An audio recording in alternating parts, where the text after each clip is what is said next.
ლატვიის ორმაგი სტანდარტი. ქვეყნის მთავრობა, რომელიც საქართველოს ებრძვის და სანქციებსაც უწესებს, თავად რუსეთთან ვაჭრობას აორმაგებს. ლატვია რუსული არყის უმსხვილეს მყიდველთა ხუთეულში შევიდა.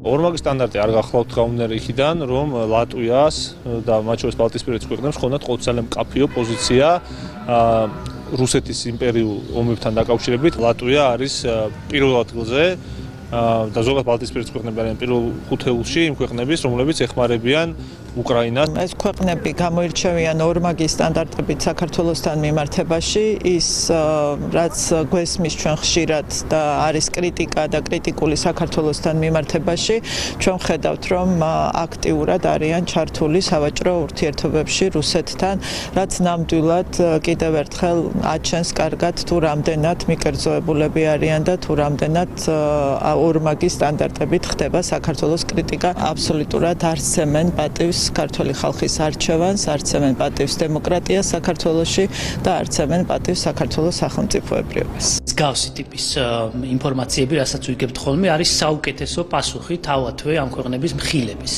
იმ ორმაგი სტანდარტის, რასთანაც ჩვენ საქმე გვაქვს უკვე ამდენი წელია, როდესაც ისინი დიდი ხმალამოღებით, ასე ვთქვათ, სხვა ქვეყნებს მოუწოდებენ სანქციების გვერდისავლის თუ სხვა მხრივად რუსეთის საომარი მანქანის არ მხარდაჭერისკენ, მეორე მხრივ თავად მსგავსი ტიპის აქტივობებით მხარს უჭერენ რუსეთის ომის მანქანას.